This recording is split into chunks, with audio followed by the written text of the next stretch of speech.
Bhagavate Vasudevaya. Vandeham Shri Guru Shri Juta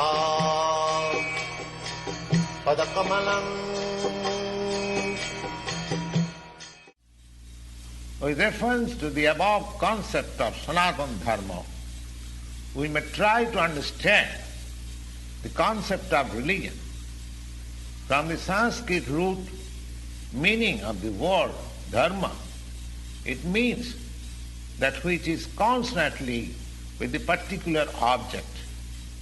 As we have already mentioned, when you speak of fire, it is concluded at the same time that there is heat and light along with the fire. Without heat and without light, there is no meaning of the word fire. Similarly, we must find out the essential part of a living being which is always companion with him. That part of constant companion of the living being is his eternal quality, and the eternal part of the living being's quality is his eternal religion. When Sanatana Goswami asked Lord Sri Chaitanya Mahaprabhu about the Sarup, we have already discussed about the Sarup of every living being. Sarup, or real constitution of the living being, the Lord replied that the constitutional position of the living being is to render service to the Supreme Personality of Godhead. But if we analyze this part of the statement of Lord Chaitanya, we can very well see that every living being is constantly engaged in the business of rendering service to another living being. A living being serves another living being in different capacities, and by doing so, the living entity enjoys life. A lower animal serves a human being. A servant serves his master. A serves B master. B serves C master. And C serves D master, and so on. Under these circumstances, we can see that a friend serves another friend, and the mother serves the son, or the wife serves the husband, or husband serves the wife. If we go on searching in that spirit, it will be seen that there is no exception in the society of the living being where we do not find the activity of service. The politician presents his manifesto before the public and convinces voters about his service capacity. The voter also gives the politician his valuable vote on expectation that the politician will give service to the society. The shopkeeper serves the customer, and the artisan serves the capitalist. The capitalist serves his family, and the family serves the headman in terms of the eternal capacity of eternal being.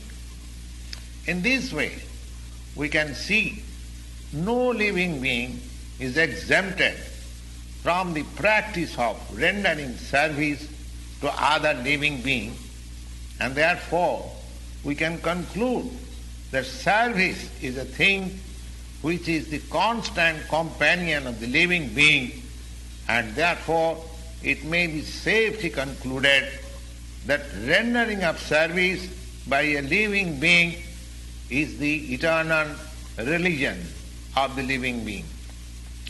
When a man professes to belong to a particular type of faith with reference to the particular time and circumstances of birth. And thus one claims to be a Hindu, a Muslim, a Christian, Buddhist, or any other sect and a subsect. Such designations are non-Sanatana Dharma. A Hindu may change his faith to become a Muslim, or a Muslim may change his faith to become a Hindu or a Christian, etc.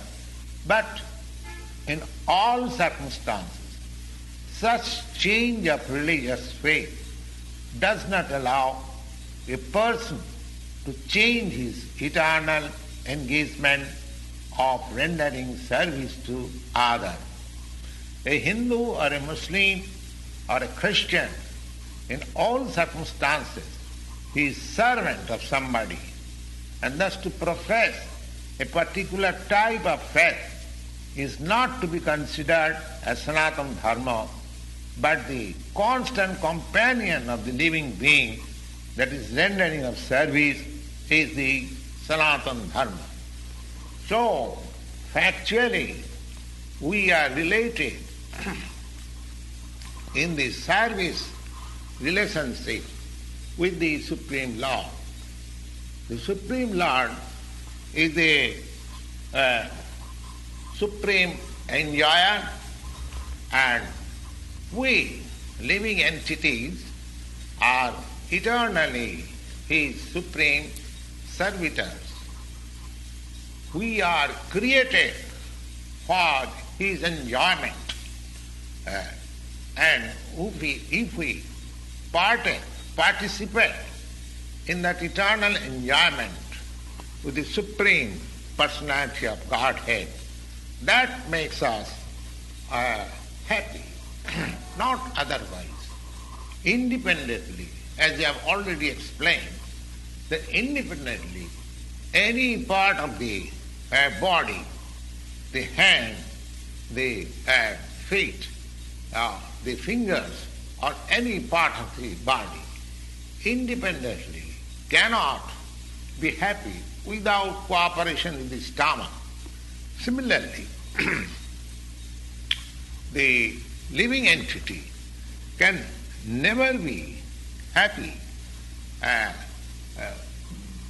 without rendering his transcendental loving service to the Supreme Lord. Now, in the Bhagavad Gita, the worship of different demigods is not approved. It's not approved because it is said in the Bhagavad Gita, 7th chapter, 20th verse, the Lord says, Kamastasya hitagyanaha prapaddanti annadevataha. Kamastasya hitagyana. Those who are drifted by lust, only they worship the demigods other than the Supreme Lord, Krishna.